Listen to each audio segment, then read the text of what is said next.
Hello বন্ধুরা, আমার চ্যানেলে আপনাদের সকলকে স্বাগত জানাই। আশা রাখছি আপনারা সবাই ভালো আছেন, আমিও ভালো আছি। আজকের এই পর্বে আমি রান্না করব কুমড়ো পাতায় মসুর ডালের পাতুরি। খুবই সহজ ও সিম্পল পদ্ধতিতে রান্না করব। তাহলে চলুন কিভাবে রান্না করি তা দেখে নিই। মসুর ডালকে প্রথমে 2 থেকে 3 ঘন্টা ভিজিয়ে রেখে দেব। তারপর ডাল ও কাঁচা লঙ্কাকে একসাথে বেটে নেব। খুব মসৃণভাবে বাটি নিয়ে হালকা হালকা দানা রেখে বেটেছি। কুমড়ো পাতাগুলিকে 15 থেকে 20 সেকেন্ড গরম জলে ভাপিয়ে নেব।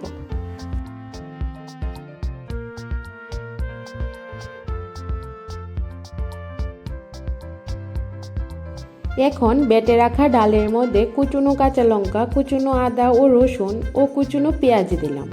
তারপর হলুদ গুঁড়ো, জিরে ও ধনে গুঁড়ো, স্বাদ মতো নুন দিয়ে ভালোভাবে ডালটাকে মেখে নিলাম।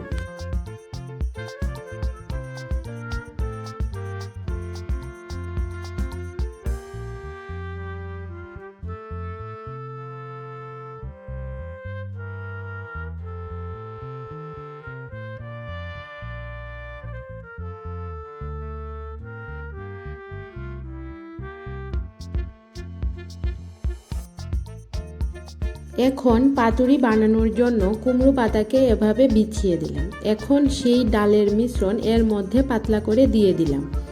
খুব বেশি মোটা করে দেওয়ার প্রয়োজন নেই। এখন এভাবে ফোল্ড করে নেব।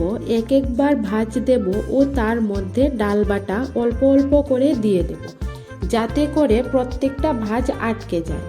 খুব বেশি পরিমাণ দিতে হবে না, অল্প অল্প ডাল বাটার মিশ্রণ দিয়ে পাতাগুলোকে ভাঁজ করে নিতে হবে।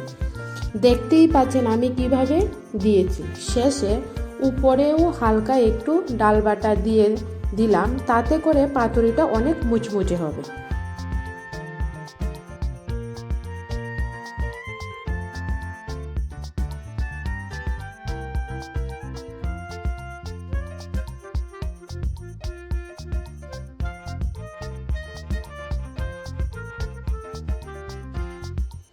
এখন কড়াইতে সরষের তেল দিলাম। আমি এখানে সরষের তেল ব্যবহার করছি, আপনারা চাইলে সাদা তেলও ব্যবহার করতে পারেন। তেলটা গরম হয়ে গেলে পাতুরিগুলিকে এক এক করে তেলে ছেড়ে দিলাম।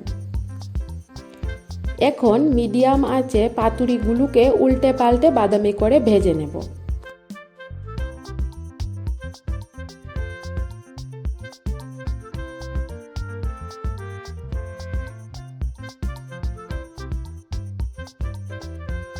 একটু সময় নিয়ে পাতুরি ভাজলে পাতুরি খেতে অনেক মুচমুচে হয়। এখন আর কি, গরম গরম ভাতের সাথে পরিবেশন করুন।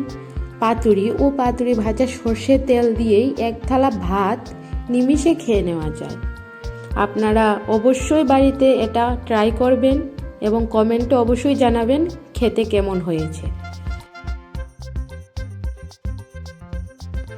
আর আশা রাখছি আজকের এই রেসিপিটা আপনাদের ভালো লেগেছে। যদি ভালো লেগে থাকে তাহলে লাইক, শেয়ার, সাবস্ক্রাইব করার জন্য অনুরোধ রইল। তাহলে আজ এই পর্যন্ত, দেখা হবে আগামী পর্বে।